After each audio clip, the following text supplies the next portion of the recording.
رہا ہے کہ تمام چیزوں کے میں نے جوڑے بنائے اور تمہارے لیے کشتیاں بنائی، یہ اللہ کی نعمتیں ہیں، اور چوپائے جانور پیدا کیے، یعنی جانوروں میں کتنے فائدے ہیں، سورۃ الانعام میں دیکھیے، اور اس میں جانوروں کے جو فائدے ہیں، اور بھی قرآن کریم میں کئی جگہوں پر بات آتی ہے کہ ان سے دودھ حاصل کرتے ہیں، ان کی کھالوں کو تک استعمال کیا جاتا ہے۔ پھر آگے بات آ رہی ہے کہ تم ان پر سواری بھی کرتی ہو، اور پھر یہاں پر ایک بڑی اہم دعا بتا دی گئی کہ جب تم ان کی پیٹھ پر بیٹھو، یعنی جانوروں کی، اور اسی طرح ایروپلین میں جو آپ بیٹھتے ہیں، وہ بھی اللہ نے علم دیا نا انسان کو، اللہ ہی ایندھن دے رہا ہے۔ تو اب جب انسان سواری پر بیٹھے تو کیا کرے، اپنی رب کی نعمتوں کو یاد کرے، اور یعنی جس ذات نے، اور اس کا ترجمہ کیا ہے، یعنی دعا یہ ہے، سبحان الذی سخر لنا ھذا وما کنا لہ مقرنین، یعنی پاک ہے وہ ذات جس نے اس چیز کو، کوئی بھی ہو، ریل گاڑی ہو، ایروپلین ہو، یا جانور ہو، تو اللہ نے اس کو تابع کر دیا نا۔ اللہ نے انسان کو اتنا علم دیا، اتنی طاقت دی، قوت دی کہ اس نے اپنے کنٹرول میں کر لیا، ٹھیک ہے۔ تو یہ بات ہم کہہ رہے ہیں کہ اللہ ہم میں تو یہ طاقت نہ تھی ان کو قابو کرنے کی، تو تو نے یہ طاقت دی ہے، اور یقیناً ہم اپنے رب کی طرف لوٹ کر جانے والے ہیں۔ اور اسی طرح حدیث میں آتا ہے کہ آپ صلی اللہ علیہ وسلم جب سواری پر سوار ہوتے تو 3 مرتبہ اللہ اکبر کہتے، 3 مرتبہ، اور پھر یہ دعا پڑھتے، اور اس کے علاوہ بھی دعا میں ایڈیشنل ورڈز بھی ہیں جو کہ اذکار میں آپ کو مل جائیں گے۔ اب آگے بڑی اہم بات آ رہی ہے، کافروں سے کہا جا رہا ہے کہ انہوں نے اللہ کے بعض بندوں کو اللہ کا پارٹنر بنا دیا، شریک بنا دیا، اور یہ کون ہے، یعنی یہاں پر فرشتے مراد ہیں، یعنی اللہ کی ان کو بیٹیاں بنا دی ہیں۔ تو مشرکین کیا کرتے تھے کہ فرشتوں کو اللہ کی بیٹیاں قرار دیتے تھے، اور اللہ فرما رہا ہے کہ اپنے لیے تو یہ بیٹے رکھتے ہیں، اور اللہ کے لیے یہ بیٹیاں، یعنی جو اپنے لیے بیٹیوں کو یہ پسند نہ کریں، یعنی کسی کو اگر بیٹی کے پیدائش کی خبر مل جائے تو اس کا چہرہ سیاہ پڑ جاتا ہے اور وہ غمگین ہو جاتا ہے، تو اپنا تو یہ حال ہے، اور رب کے لیے جو کائنات کا مالک ہے اس کے لیے بیٹیاں، اس قدر جو جاہلیت اور بے وقوفی کہہ لیں کہ اپنے لیے بیٹے اور اللہ کے لیے بیٹیاں، اور یہ قرآن کریم میں اور بھی جگہوں پر بات ایسے ہی آئی ہے۔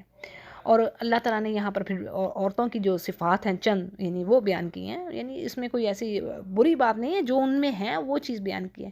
یعنی عورتوں کی تو صفات ایسی ہیں، یعنی ان کی جو تربیت ہے، نشو و نما ہے، وہ ایسی ہے کہ جیسے ہی وہ شعور کی طرف آتی ہیں تو وہ پھر اپنے آپ کو بیوٹیفائی کرنے میں، سجانے میں، زینت، ان کاموں میں وہ بڑی توجہ دیتی ہیں، اور زیورات کے شوق میں وہ پلتی بڑھتی ہیں۔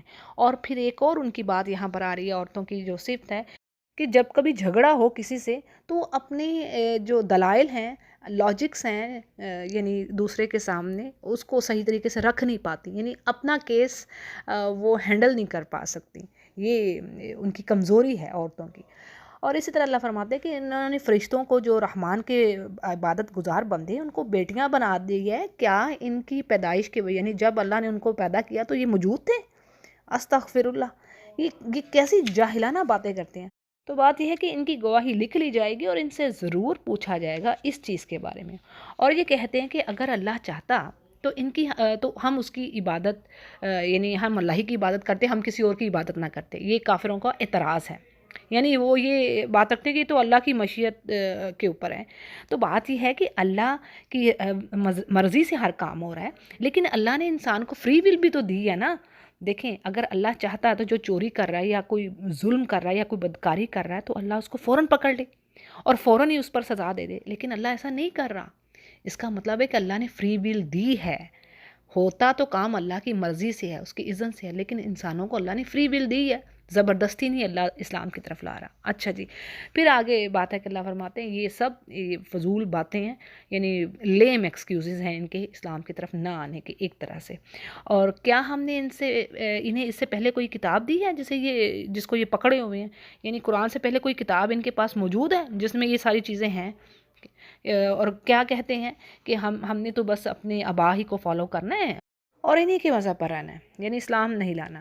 اور آگے نبی سے کہا جا رہا ہے کہ آپ سے پہلے بھی ہم نے جس بستی میں کوئی ڈرانے والا بھیجا، وہاں کے جو بہترین حالت کے لوگ تھے نا، خوشحال لوگ، سورہ ہود جب آپ پڑھیں گے نا تو اس میں بھی آپ کو ڈیٹیل ملتی ہے کہ جیسے ہود علیہ السلام کی قوم، نوح علیہ السلام کی قوم، اور اس طرح کئی انبیاء.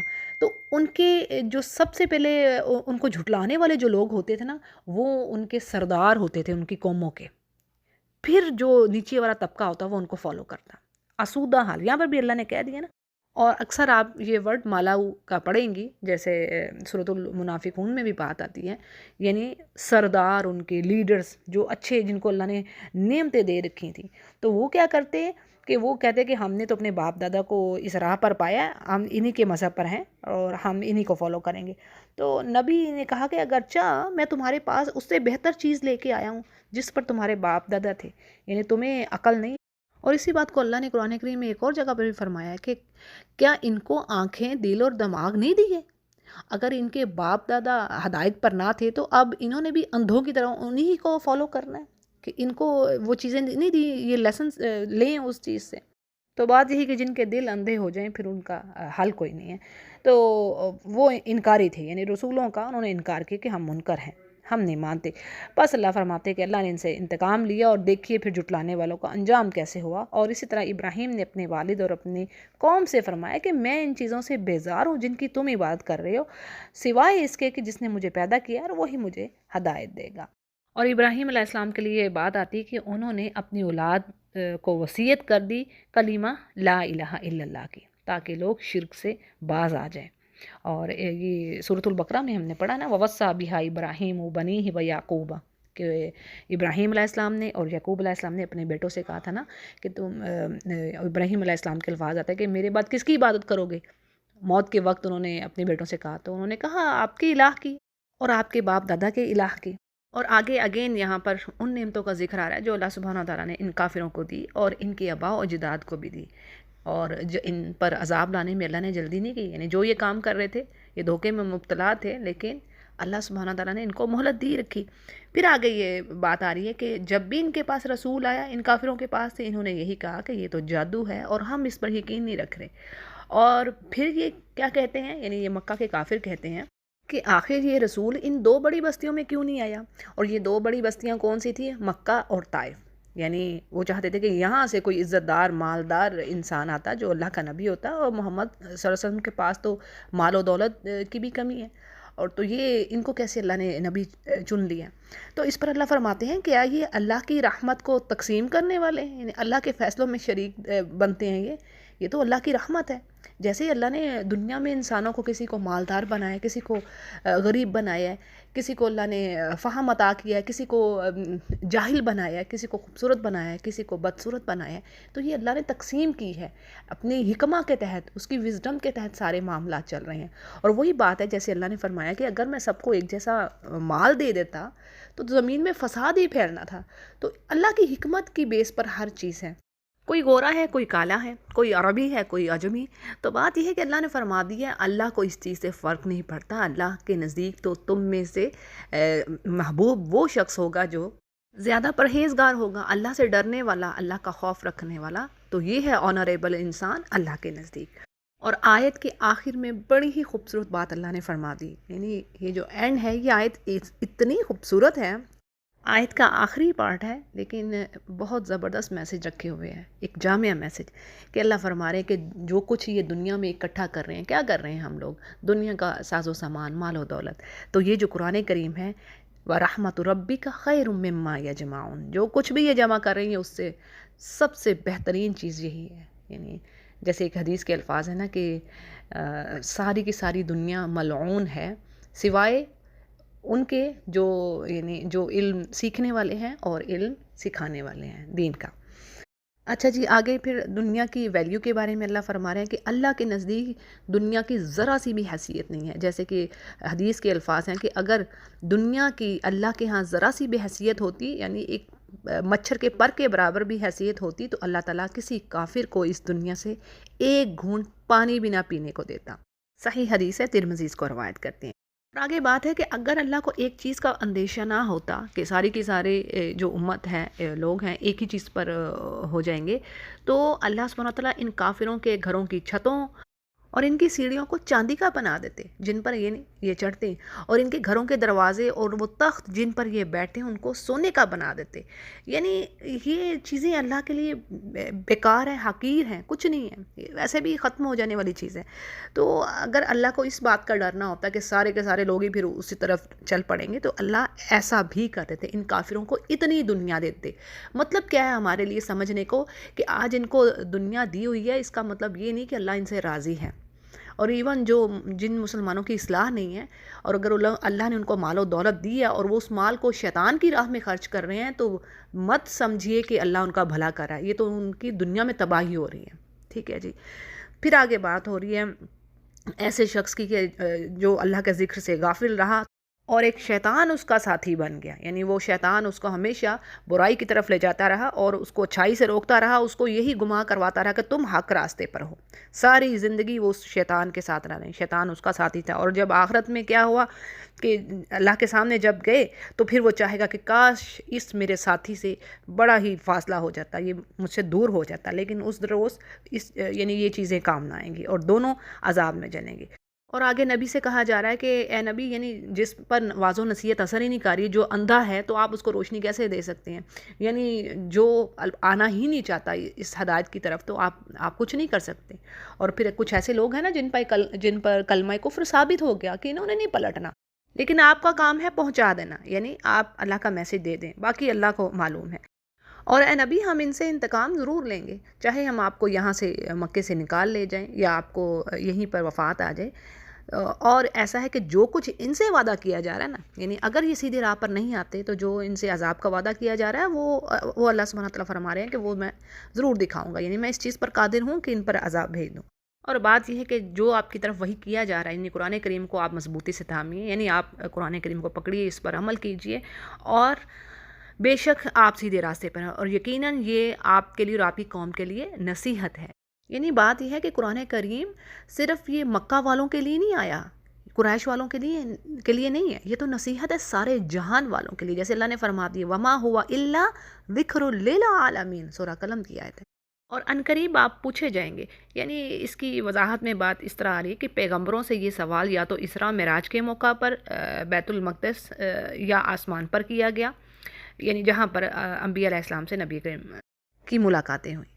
اور آگے اللہ فرما رہے ہیں کہ ہمارے ان نبیوں سے بھی پوچھئے جن کو ہم نے آپ سے پہلے بھیجا، کیا ہم نے، یعنی بات یہ کہی جا رہی ہے کیا کسی نے بھی رحمان کے علاوہ کسی کو معبود مقرر کیا جس کی عبادت کی جائے؟ اور ہم نے موسیٰ علیہ السلام کو نشانیاں دے کر فرعون اور اس کے امراء کے پاس بھیجا۔ یہاں سے آگے فرعون اور موسیٰ علیہ السلام کی کچھ سٹوری کا آپ کہہ لیں کہ حصہ ہے، اور آپ کو کئی سورہ میں ملے گا، سورہ شعراء میں آپ کو بات ملتی ہے، سورہ طٰہٰ میں ملتی ہے ڈیٹیل، اور کچھ یہاں پر بھی ڈیٹیل آپ کے سامنے آ رہی ہے۔ اب موسیٰ علیہ السلام کو جب اللہ نے بھیجا فرعون کے پاس اپنی نشانیاں دے کر، تو وہ فرعون کے جب دربار میں گئے، بڑی خوبصورت ڈیٹیل آپ کو سورہ شعراء میں ملتی ہے، یہاں پر میں آپ کو زیادہ ڈیٹیل نہیں دے سکتی کیونکہ یہ دورہ قرآن ہے، تو اس میں مختصر بات ہوگی۔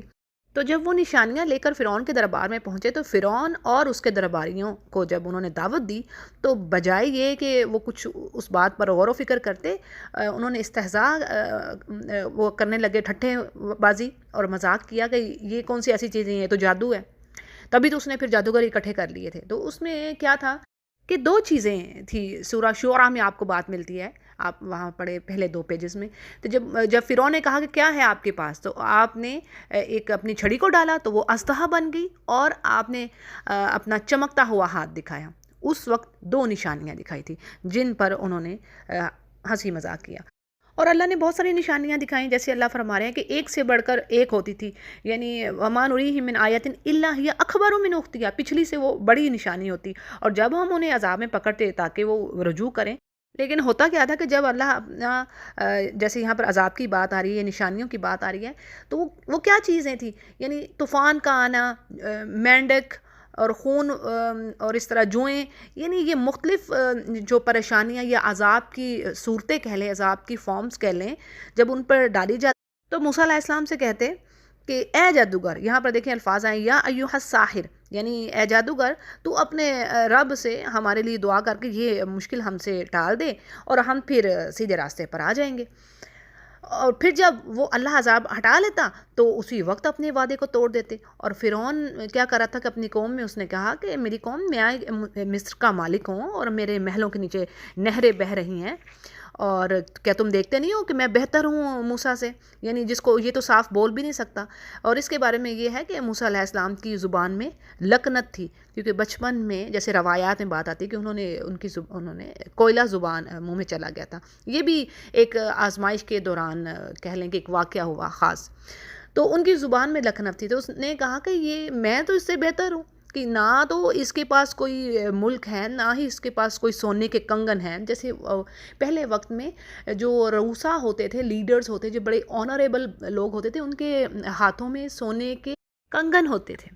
تو اب یہاں پر کہا جا رہا ہے کہ بھی وہ کہتا ہے کہ موسیٰ کے پاس تو ایسی کوئی چیز ہی نہیں ہے، اور نہ ہی فرشتے اس کے ساتھ ہیں، یعنی میں ہر لحاظ سے اس سے بہتر ہوں. تو پس کیا کیا کہ اس نے اپنی قوم کی عقل کھوئی.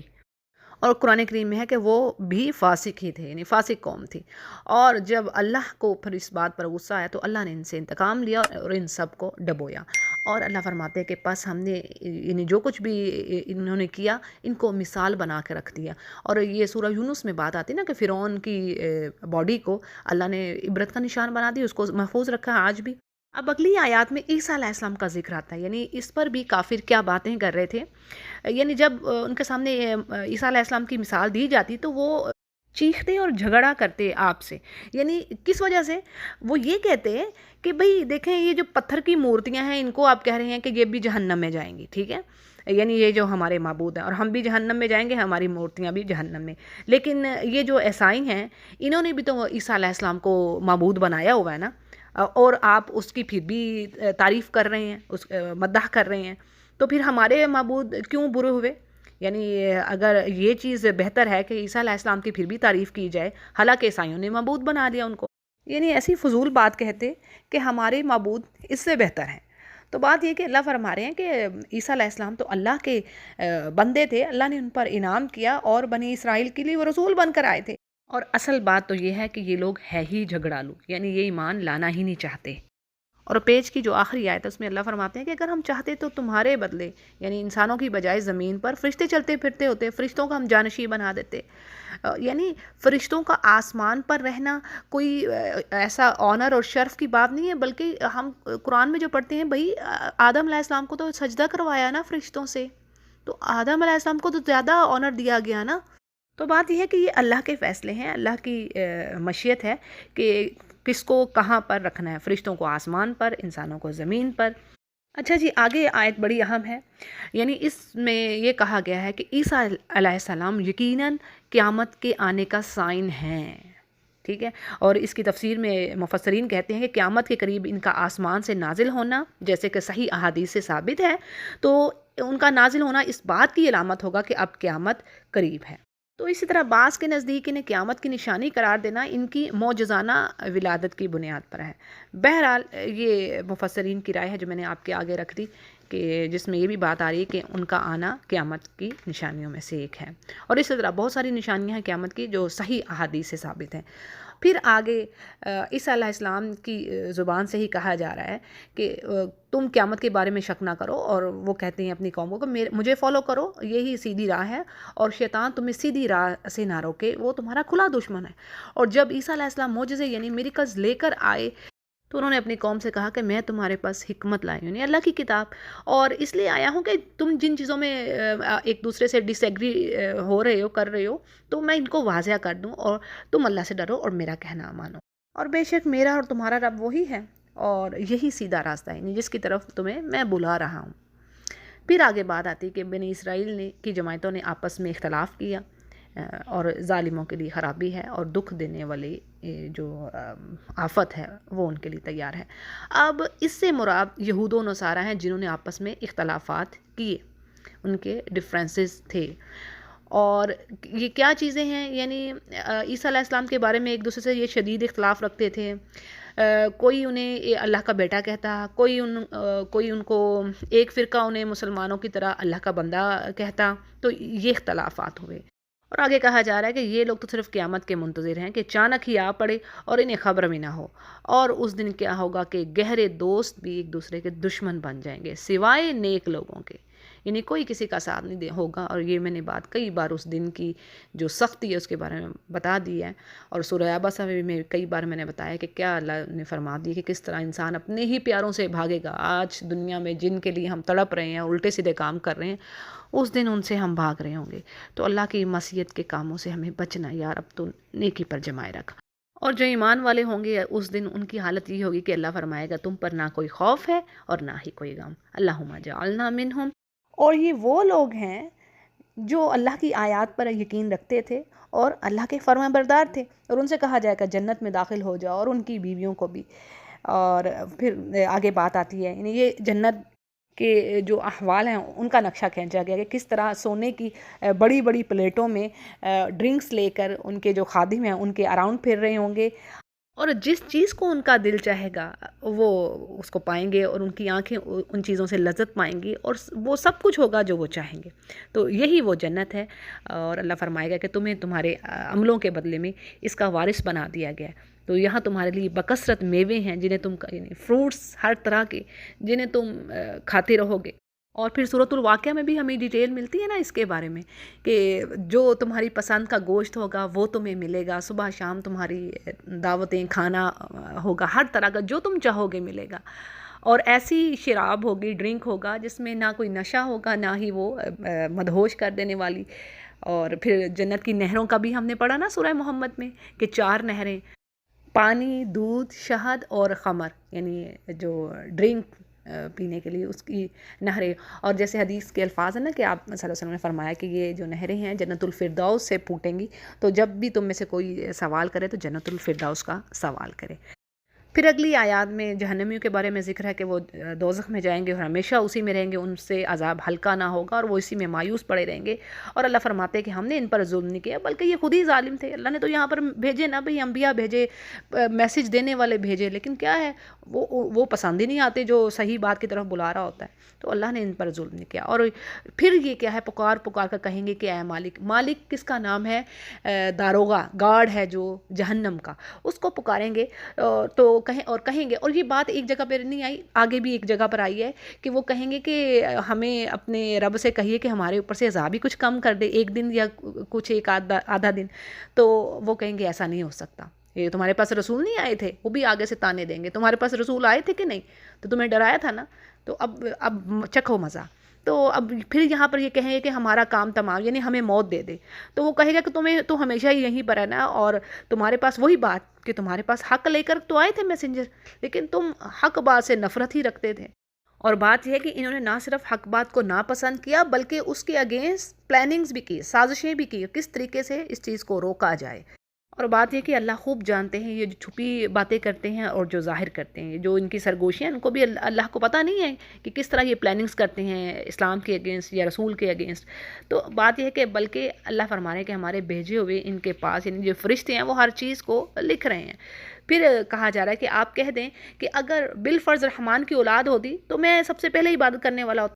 یہ رسول کہہ رہے ہیں. اور بات تو یہ ہے کہ وہ آسمانوں زمین اور عرش کا رب ہے، اور جو کچھ یہ فضول بات کر رہے ہیں وہ اس سے پاک ہے.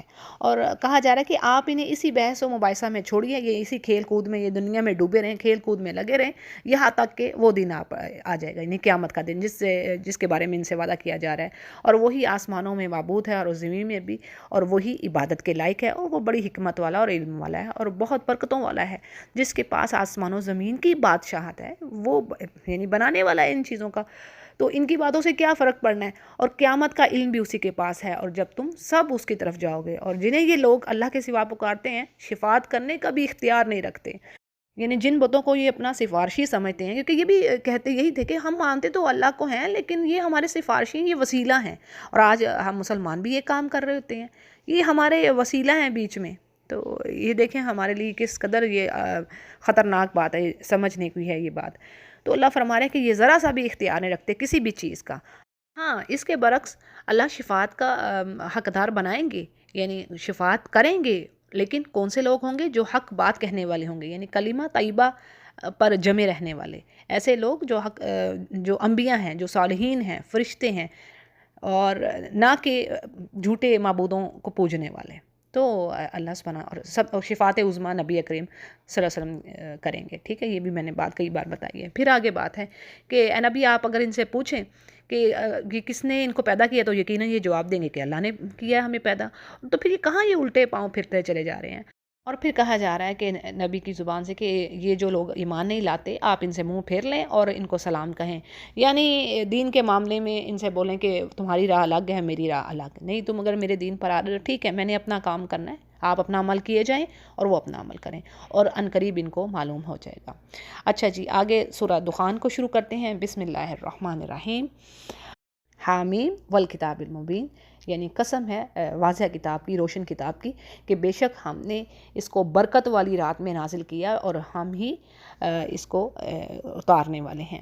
بابرکت رات سے مراد لیلۃ القدر کی رات ہے یہاں پر، ٹھیک ہے جی، تفسیر کے مطابق۔ پھر آگے اللہ فرماتے ہیں کہ اسی رات میں ہر ایک مضبوط کام کا فیصلہ کیا جاتا ہے، یعنی تمام کام اللہ سبحانہ تعالیٰ اسی رات میں بجا لاتے ہیں، جو بھی دنیا والوں کے لیے، اور تمام کاموں کے کرنے والے ہم ہی ہیں، امرم من عندنا، اور ہم ہی رسول بنا کر بھیجنے والے، یعنی میسنجر بھیجنے والے بھی ہم ہی ہیں، اور یہ آپ کے رب کی طرف سے رحمت ہے، اور بے شک وہ سننے والا اور جاننے والا ہے، اور وہ آسمان و زمین کا رب ہے، جو کچھ اس کے درمیان ہے، اور ایسا ہے کہ اگر تم یقین رکھنے والے ہو، اور کوئی الہ اس کے علاوہ نہیں جس کی عبادت کی جائے، اور وہی زندہ کرتا ہے، وہی مارتا ہے، اور وہ تمہارا بھی رب ہے، تمہارے آبا کا بھی رب ہے جو تم سے پہلے گزر گئے، اور بلکہ بات تو یہ ہے کہ یہ جو کافر ہیں یہ تو بس کھیل تماشے میں لگے ہوئے ہیں، اور بات کہی جا رہی ہے کہ کیا یہ اس دن کے منتظر ہیں جس دن آسمان پر دھواں ظاہر ہوگا۔ تو اس کی وضاحت میں بھی یہی بات آ رہی ہے کہ آپ صلی اللہ علیہ وسلم نے ان کے رویوں سے تنگ آ کر، اہل مکہ کے رویوں سے قحط سالی کی بد دعا کی، جس کے نتیجے میں ان پر قحط کا عذاب نازل کیا گیا، حتیٰ کہ انہوں نے ہڈیاں تک کھا لی اور مردار کھانے تک مجبور ہو گئے، اور آسمان کی طرف دیکھتے تو بھوک اور کمزوری کی وجہ سے انہیں دھواں سا نظر آتا، سو تنگ آ کر نبی کریم صلی اللہ علیہ وسلم کی خدمت میں حاضر ہوئے اور عذاب کے ٹلنے کی دعا کی، اور جیسے ہی وہ ہٹا پھر اسی طرح ان کا کفر پھر اود کر آیا، اور پھر کیا ہوا کہ جنگ بدر میں ان کی سخت گرفت ہوئی۔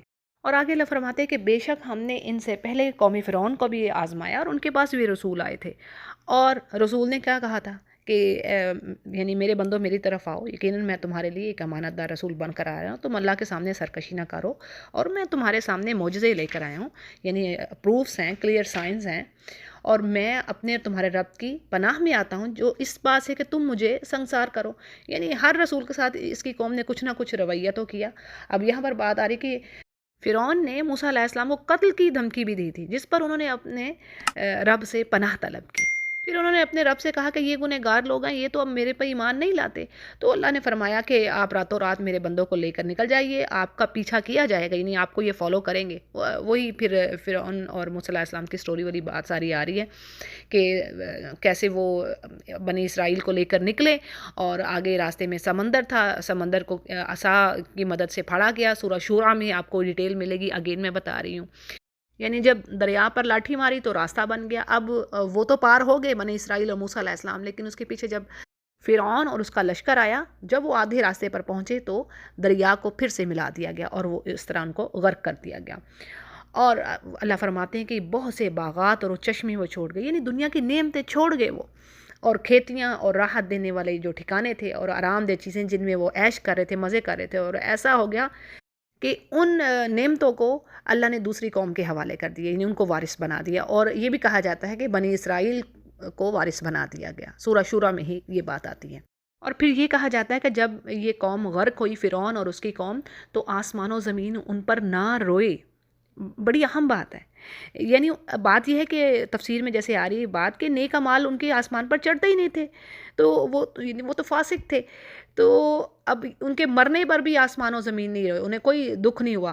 اس کا اگر آپ اپوزٹ کریں تو کیا بات پتہ چلتی ہے کہ ایمان والے جو لوگ ہیں اگر وہ چلے جاتے ہیں تو اس پر زمین و آسمان کو بھی غم پہنچتا ہے، یعنی زمین اس محرومی پر روتی ہے اگر اللہ کے بندے چلے جاتے ہیں۔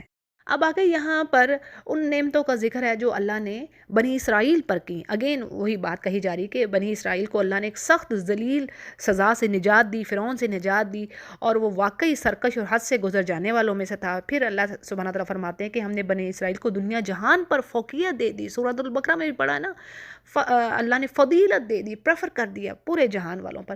اور پھر ہم نے انہیں ایسی نشانیاں دی جن میں ان کا ٹیسٹ تھا، آزمائش تھی کہ اللہ دیکھنا بھی چاہتے تھے کہ وہ کیسے عمل کرتے ہیں.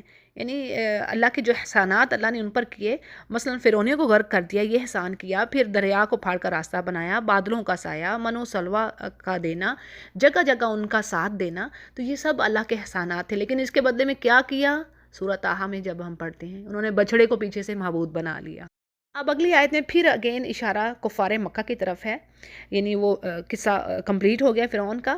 اب پھر بات کہی جا رہی ہے کہ یہ انکار کرتے ہیں کہ ہمیں دوبارہ کھڑا کیا جائے گا مرنے کے بعد، اس چیز کے انکاری ہیں. اور یہ کہتے ہیں کہ اگر تم سچے ہو، نبی سے کہتے ہیں، تو ہمارے باپ دادوں کو بھی پھر لے آؤ، ان کو بھی زندہ کر دو. اور پھر اللہ فرماتے کیا یہ لوگ بہتر ہیں یا تبا کی قوم کے لوگ جو ان سے پہلے تھے؟ یعنی ہم نے ان سب کو ہلاک کر دیا جو گنہگار تھے. اب قوم تبا قوم سبا تھی، ٹھیک ہے نا، یہ پیچھے پڑا ہے. یعنی کفار مکہ اور تبا ان سے تمام قوموں کو اللہ نے غرق کیا، اور یہ سارے کہتے تھے کہ ہم تو بڑے طاقتور ہیں، ہمارا جیسا کوئی ہے نہیں ہے. اور آگے فرمایا جا رہا ہے کہ ہم نے زمین و آسمان اور اس کے درمیان کی چیزوں کو کھیل تماشے کے لیے نہیں پیدا کیا، بلکہ ہم نے ایک پلاننگ کے ساتھ یہ کام کیا ہے. اور یہ وہی ہے کہ پلاننگ کے انسان کے لیے چیزیں بنائی ہے، اور انسان کو اللہ نے اپنی عبادت کے لیے پیدا کیا کہ وہ کیسے عمل کر رہا ہے. پھر اس کے بعد ہے کہ ان میں سے اکثر لوگ جانتے ہی نہیں. اور یقیناً فیصلے کا دن ایک مقرر ٹائم پر ہونا ہے، اور اس دن کوئی دوست کسی دوست سے کام نہ آئے گا. یہ بات کئی جگہوں پر ہوگی، اور نہ ہی کوئی کسی کی مدد کرے گا مگر جس پر اللہ کی مہربانی ہو، اور وہ زبردست رحم کرنے والا ہے. اور بے شک زقوم کا درخت، یہ جہنمیوں کے لیے درخت ہے. یہ سورہ صافات میں بھی اس کا ذکر ہے کہ جہنمی اس سے کھانا کھائیں گے، زقوم سے. اور جو پینے کی چیز ہوگی وہ ایسی ہوگی جیسے پگھلا ہوا تانبا، آگ میں پگھلی ہوئی جیسی کوئی چیز ہوتی ہے نا. اور یوں کہہ لیں کہ تیل میں جو آخر میں جو گند من سا رہ جاتا ہے، جو جس چیز میں کوئی فرائی کی گئی ہو، یعنی تیل میں، تو وہ چیز ہوگی ان کے پینے کو، اور پیٹ میں وہ کھولتی رہے گی. اور تیز گرم پانی ان کے لیے پینے کو ہوگا. اور پھر کہا جائے گا کہ ان کو پکڑو، گھسیٹو اور جہنم میں لے جاؤ. اور پھر ان کے سروں پر سخت گرم پانی بہایا جائے گا، اور ان سے کہا جائے گا کہ چکھو اس عذاب کا مزہ. یعنی تم تو بڑے عزت والے تھے اس دنیا میں، تو تم تو بڑے آنر والے تھے، چکھو اب یہ مزہ ذرا. یعنی آج تو دیکھیں نا، کافروں کو بڑی عزت ہے، بڑی آنر ہے. اور یہ بھی ایک بات آپ کو بتاتی چلوں، ان کے تمام جو اچھے اعمال ہیں، اخلاق ہے، وہ سب ختم ہو جائے گا. اللہ ان کو ریزہ ریزہ کر کے اڑا دے گا. سورۃ الفرقان میں یہ بات ہے، کیونکہ وہ اعمال انہوں نے اللہ کی رضا کے لیے نہیں کیے ہوں گے. اللہ کو وہ چیزیں نہیں مطلوب، بات سمجھ نہیں کی ہے. یعنی اللہ کہتے ہیں شرک نہ میرے ساتھ کرو، ان شرک لظلم عظیم. سب سے بڑا ظلم جس نے شرک کر دیا، باقی سارے اعمال غارت. اللہ کہہ رہے ہیں شرک نہ کر کے آنا، جو مرضی کر کے گناہ آ جاؤ گے میں بخش دوں گا. مطلب وہ اللہ کے اوپر ہے، ٹھیک ہے. یہ نہیں مطلب کہ ہم اب گناہ کرتے رہیں، لیکن شرک نہ کر کے آنا، ٹھیک ہے جی. آگے چلتے ہیں. اور بات یہ ہے کہ یہ قیامت ہے جس کے بارے میں یہ کافر شک کرتے تھے. اور بے شک اللہ سے ڈرنے والوں کے لیے اب یہاں پر بات چینج ہوگی. ایمان والوں کے لیے امن کی جگہ ہے، باغوں اور چشموں میں ہوں گے، باریک اور ریشم کے لباس پہنے ہوں گے، سبز رنگ کے، آمنے سامنے بیٹھے ہوں گے. اور اللہ سبحانہ تعالیٰ ان کے یہ بڑی نعمت ہے یعنی جنت کی، ان کا نکاح کرے گا بڑی بڑی آنکھوں والی جو حوریں ہیں ان سے. اور وہ ہر طرح کا وہاں پر وہ رزق، یعنی میوے کی جو ہیں، فروٹس ہیں جو جن کی وہ فرمائش کریں گے. آج دیکھیں دنیا میں کتنے فروٹس ہیں، انسان کسی بیماری کی وجہ سے پرسکون ہو کے کھا ہی نہیں سکتا. لیکن یہاں پر بڑے پیارے ورڈ ہیں کہ اللہ فرماتے ہیں فاکہین آمنین، یعنی یدعون، وہ کھائیں گے، لیں گے ہر فروٹ کو بڑے اطمینان سے. اور وہاں پر موت نہیں ہے، اور یعنی جو پہلے موت ہوگی سو ہوگی. اور اللہ تعالیٰ نے انہیں دوزخ سے بچایا، اور یہ تیرے رب کا فضل ہے، اور یہی بڑی کامیابی ہے. اور بات یہ ہے کہ اس قرآن کریم کو اے نبی آپ کی زبان میں ہم نے آسان کر دیے تاکہ وہ نصیحت حاصل کریں، یعنی جنہوں نے ایمان لانا ہے ان کو سمجھ آئے. اور اب یہ بھی منتظر رہیں اور آپ بھی انتظار کیجئے، یعنی اس عذاب الہی کا جس کا یہ کہتے ہیں کہ وہ لے آؤ عذاب ہم پر. سورۃ الجاسیہ کو دیکھتے ہیں۔ بسم اللہ الرحمن الرحیم۔ اس سورہ کی پہلی آیات میں بھی اللہ سبحانہ تعالیٰ کی جو نشانیاں پھیلی ہوئی ہیں کائنات میں، اور جو نعمتیں ہیں اللہ نے دے رکھی انسانوں کو، ان کے بارے میں ذکر ہمیں ملتا ہے کہ بے شک آسمان و زمین میں نشانیاں ہیں مومنوں کے لیے، اور اسی نے پیدا کیا تمہیں اور تمام جانوروں کو، اور جو ان میں بھی نشانی ہے جو یقین رکھنے والے ہیں، اور پھر جو دن اور رات کا بدلاؤ ہے اس کے آنے جانے میں اللہ کی نشانی ہے، اور جو کچھ اللہ نے آسمان سے تمہارے لیے رزق مہیا کیا، یعنی پانی کا آنا کیا ہے، زمین سے نباتات ویجیٹیشن اگتی ہیں تو یہ رزق ہی ہے، اور پھر اسی طرح تصریف الریا یعنی ہواؤں کا چلنا پھرنا، یہ سب اللہ کی نشانیاں ہیں اس قوم کے لیے جو عقل رکھتے ہیں، اور جو ان نشانیوں کو دیکھ کے بھی منہ موڑ رہا ہے تو اللہ فرماتے ہیں اب وہ کس بات پر پھر یقین کرے گا، اور تباہی ہے ہر جھٹلانے والے گنہگار پر جو اللہ کی آیات کو سنتا ہے اور پھر کیا ہے تکبر سے منہ پھیر لیتا ہے، پھر جاتا ہے گویا کہ اس نے سنی نہیں ہے بات، تو اب اس کے لیے دردناک عذاب ہے۔ اور بات یہ ہے کہ اول تو وہ قرآن کریم کو سنتا ہی نہیں ہے، اور اگر کوئی یعنی غور و فکر کرتا ہی نہیں ہے، اور اگر کوئی بات کان میں پڑ بھی جاتی ہے، کوئی بات اس کے علم میں آ بھی گئی تو اس سے کیا ہے ہنسی مذاق اس کے ساتھ ہنسی مذاق کرتا ہے، نعوذ باللہ۔ اور یہ بات بڑی اہم ہے، چھوٹی نہیں ہے، سخت وارننگ ہے کہ یہ بات سمجھنے کو ہے۔ دیکھیں میں پڑھ تو رہی ہوں لیکن چیزیں ہمارے سیکھنے کو کیا ہیں کہ جب بھی کبھی اپنے بچوں کو بھی یہ سمجھائیے، خود بھی، کہ قرآن کی بات ہو رہی ہو تو پھر خاموشی اختیار کی جائے، قرآن کی بات، حدیث کی بات خاموشی سے سنا جائے، اور اس میں اپنی رائے کا اظہار نہ کیا جائے، یعنی جب تک آپ کو مکمل طور پر بات پتہ نہیں چلتی، اور ہنسی والا کام جو ہے نا بالکل نہ ہو، ہنسی مذاق بالکل نہیں، کیونکہ اس پر آگے اللہ نے کہا ہے کہ تباہ کی میں نے قومیں، آگے اسی سورہ میں اینڈ پر میں آپ کو پھر بتاؤں گی، تو یہ بات چھوٹی نہیں ہے۔ اور پھر اللہ فرماتے ہیں کہ ایسے لوگوں کے لیے جہنم ہے، اور نہ ہی ان کے کوئی اعمال کام آئیں گے، اور جو بھی انہوں نے الہ بنا لیے اللہ کے علاوہ وہ ان کے کام بھی نہ آئیں گے، اور ان کے لیے دردناک عذاب ہے۔ اور یہ اللہ کی طرف سے ہدایت ہے، جو اس چیز سے منہ موڑ رہے ہیں، اللہ کی آیات سے کفر کرتے ہیں، ان کے لیے رجز علیم یعنی رسوائی والا عذاب ہے۔ دیکھیں عذاب کی بھی آپ نے ڈیفرنٹ صورتیں پڑھی ہیں، کوئی دردناک عذاب، کوئی کبھی بات آتی ہے جی بڑا عذاب، کبھی بات آ رہی جی رسوائی والا یعنی ذلت والا عذاب۔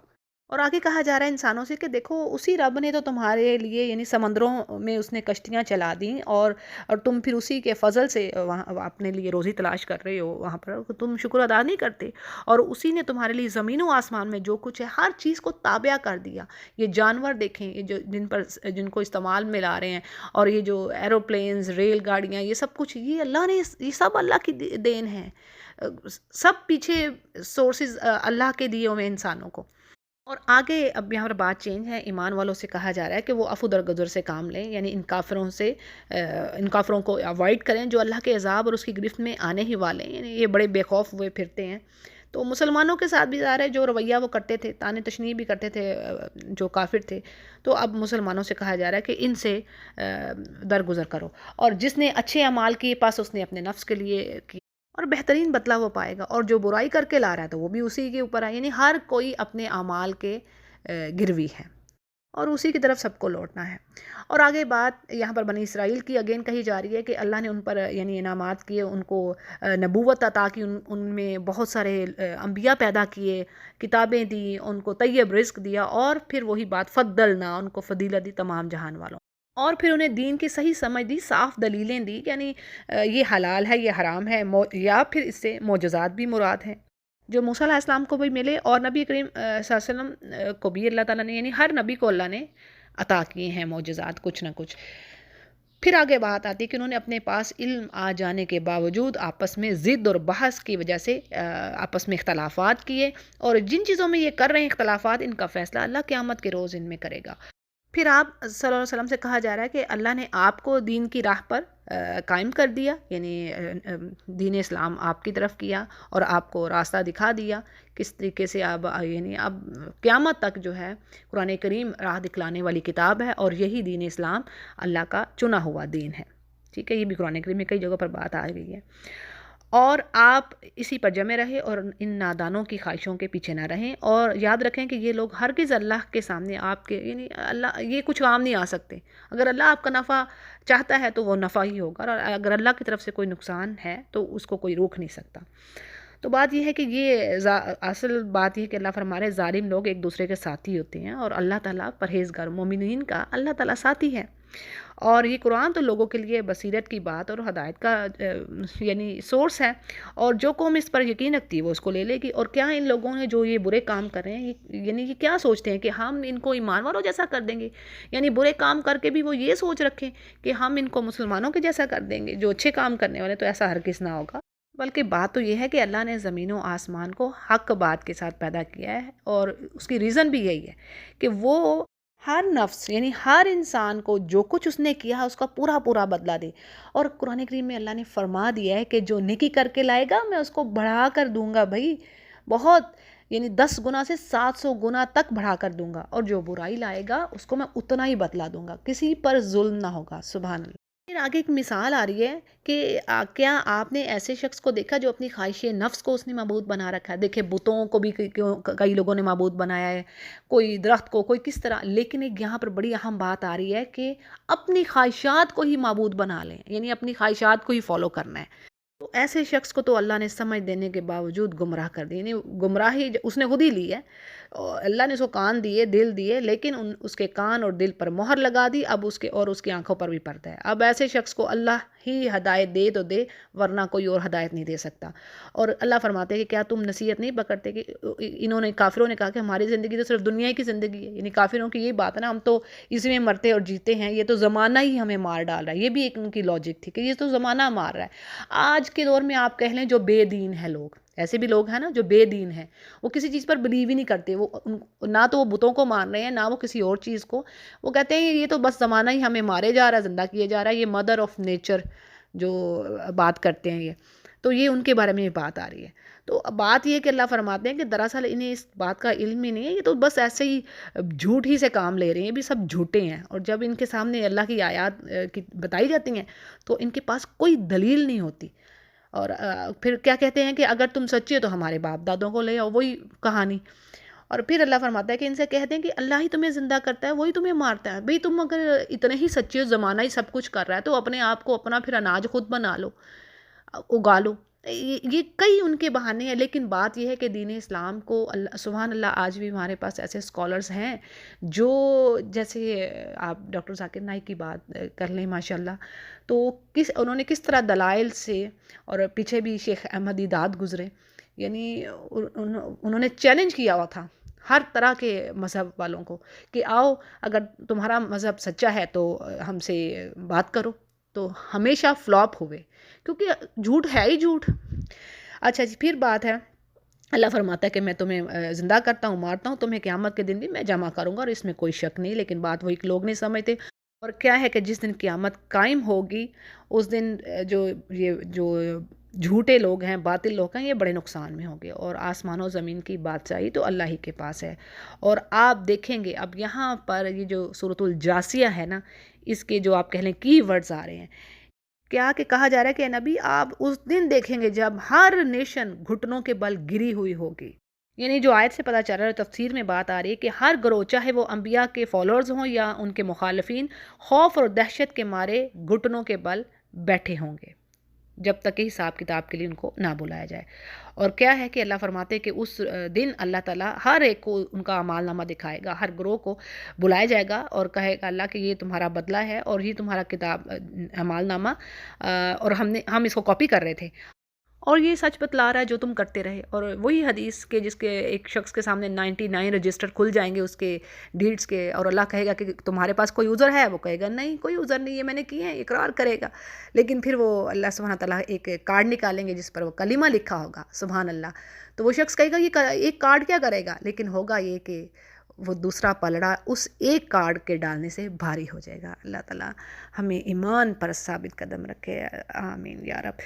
تو آگے بات ہے کہ اللہ فرماتے ہیں جو ایمان لائے، نیک عمل کیے، ان کا رب ان کو اپنی رحمت میں لے گا، اور یہی بڑی کامیابی ہے۔ اور جنہوں نے کفر کیا اور آیتیں سنائی جاتی تھی لیکن وہ تکبر کرتے تھے، اور یہی اصل میں گنہگار لوگ تھے، اور جب ان سے یہ کہا جاتا کہ اللہ کا وعدہ یقیناً سچا ہے اور قیامت نے آنا ہے، اس میں کوئی شک نہیں، تو جواب دیتے کہ ہم نہیں جانتے قیامت کیا چیز ہے، اور بس یہ کچھ ایسا صحیح خیال ہے، ہمیں یقین نہیں ہے۔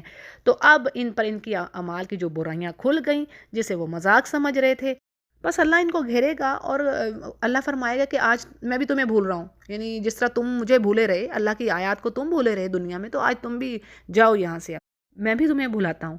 اور پھر آگے وہی جو بات میں نے پہلے آپ کو بتائی کہ یہ بات بڑی ہم کہ جیسے اللہ فرما رہے ہیں کہ یہ جو عذاب ہے، یہ جو پنشمنٹ، ایک یہ اس کا سبب یہ بھی ہے کہ انسان اللہ کی آیتوں کی ہنسی مذاق اڑائے۔ خدا نخواستہ کافروں سے تو یہ کافر تو یہ کام کریں، لیکن مسلمانوں کو یعنی جن کو سمجھ نہیں بھی ہے تو اس کام سے بچیں۔ تو اب یہاں پر بات آ رہی ہے کہ اس لیے کہ انہوں نے اللہ کی آیتوں کی ہنسی اڑائی اور دنیا کی زندگی انہیں دھوکے میں ڈال رکھا، تو آج کے دن یہ دوزخ میں سے نہیں نکالے جائیں گے اور نہ ہی ان سے کوئی معذرت قبول ہوگی۔ بس اللہ کی تعریف ہے جو آسمانوں اور زمین میں ہے، اور تمام جہان والوں کو وہ پالنے والا ہے، اور تمام بزرگی اور بڑائی یعنی کبر جو ہے وہ اللہ ہی کے لیے ہے، سب زمین و آسمان میں، اور وہی غالب اور حکمت والا ہے۔ اسی طرح حدیث کے الفاظ ہے کہ اللہ نے فرمایا عظمت یعنی بڑائی میری ازار ہے اور بڑائی میری چادر ہے، بس جو ان میں سے کسی ایک کو بھی مجھ سے کھینچے گا میں اس کو آگ میں ڈالوں گا۔ یعنی کبر کرنا، بڑائی اپنی بیان کرنا، عظمت والے کام اپنے آپ پر لاگو کرنا، یہ سب انسان کو سوٹ نہیں کرتی، یہ اللہ کے لیے ہے۔ ٹھیک ہے جی، تو جی الحمدللہ یہ پارہ مکمل ہوا۔ وآخر دعوانا الحمدللہ رب العالمین۔